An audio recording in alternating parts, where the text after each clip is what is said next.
Welcome back to the channel, everyone. Today we're diving deep into a discussion that might shock a lot of you. When we think about the most evil people in history, names like Adolf Hitler or maybe Genghis Khan instantly come to mind. After all, Hitler is responsible for the Holocaust and Genghis Khan ravaged entire civilizations. But what if I told you that there was someone far worse, someone whose atrocities make even Hitler pale in comparison? That person is Mao Zedong, the founding father of the People's Republic of China, whose policies, campaigns, and ruthless grip on power resulted in the deaths of tens of millions of his own people. Yet, for some reason, Mao doesn't often make it into the conversation about the most evil humans in history. In today's video, we're going to change that. Mao Zedong's leadership was marked by devastating campaigns like the Great Leap Forward, which aimed to rapidly industrialize China, but instead led to one of the deadliest famines in history. Millions perished as agricultural mismanagement decimated food production. Furthermore, the Cultural Revolution unleashed a wave of violence, targeting intellectuals and perceived enemies, resulting in widespread persecution and societal upheaval.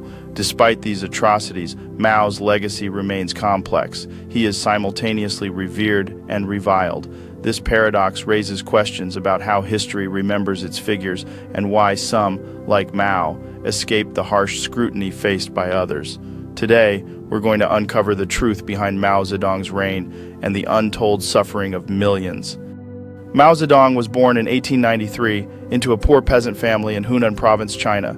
His early years were shaped by hardship, which gave him a strong sense of resentment toward the ruling elite and foreign powers that influenced China. He became heavily influenced by Marxist ideas during his youth and saw revolution as the only way to free China from what he perceived as a corrupt and decaying system. In the 1920s, Mao joined the Chinese Communist Party, and by the late 1930s, he had risen to a leadership position. It was through his cunning, brutal tactics, and manipulative charisma that he became the leader of the Communist Revolution in China.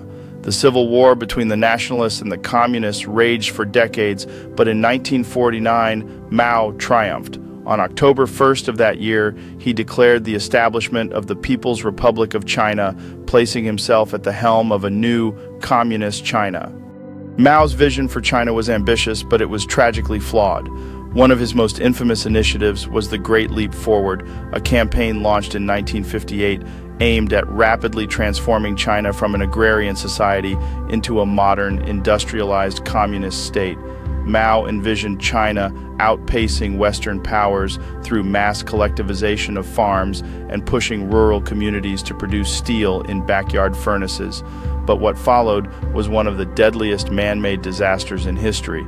Farmers were forced into communes, land ownership was abolished, and crop production was centralized. This might sound like an economic experiment gone wrong, but it was much more sinister than that. The methods used were brutal. People who resisted or failed to meet unrealistic production quotas were tortured or executed. The consequences were catastrophic. Millions faced starvation, and entire communities were devastated by the harsh policies. Reports emerged of families going to extreme lengths to survive, while the government's propaganda insisted on success. The Great Leap Forward, intended to catapult China into modernity, instead plunged it into unprecedented suffering and death.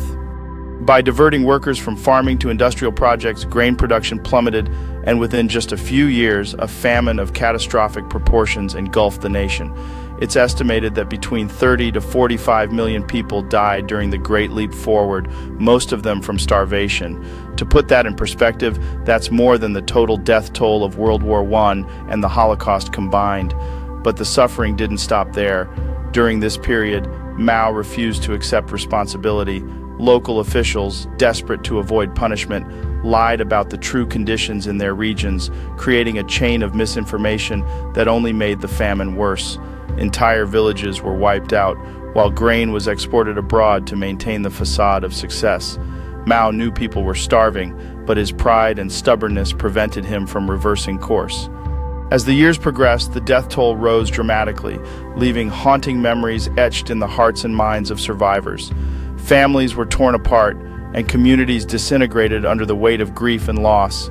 Stories of desperation emerged, with individuals resorting to unimaginable measures to survive. However, amidst the chaos and tragedy, the government maintained its narrative of success, showcasing empty fields and empty promises.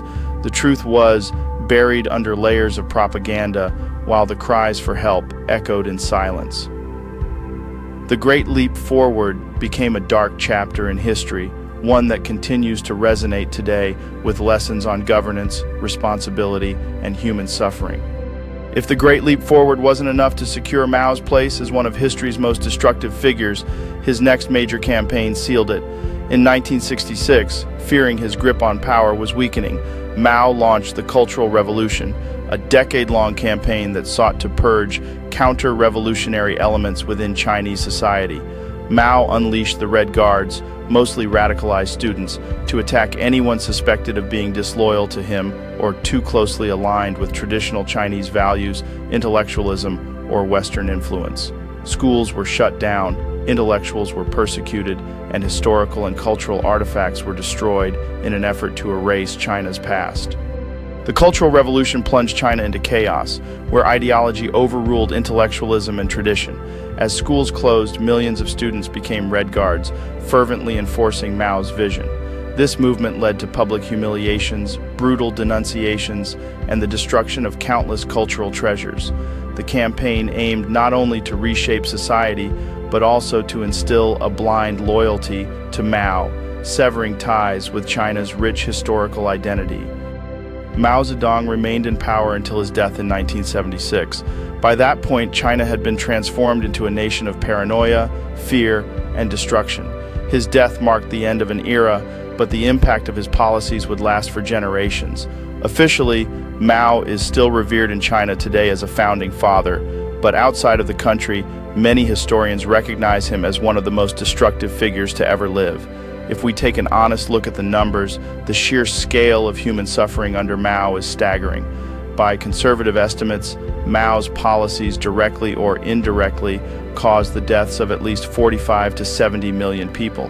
That's more than Stalin, more than Hitler, and certainly more than Genghis Khan. Yet, despite this, Mao doesn't receive the same level of condemnation in the West as other figures like Hitler or Stalin. Mao's decades-long rule was marked by catastrophic policies and brutal campaigns that aimed to reshape Chinese society.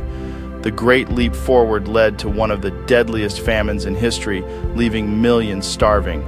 The Cultural Revolution unleashed chaos as students turned against intellectuals and professionals, resulting in widespread persecution and violence. Amidst such turmoil, the question arises, how can a nation both honor and grapple with the legacy of such immense suffering? Today, debates continue over Mao's impact, seen by some as a hero and by others as a villain. As we reflect on this dichotomy, it becomes essential to remember the lives affected by his decisions. Thanks for watching, everyone. If you found this video informative, make sure to give it a thumbs up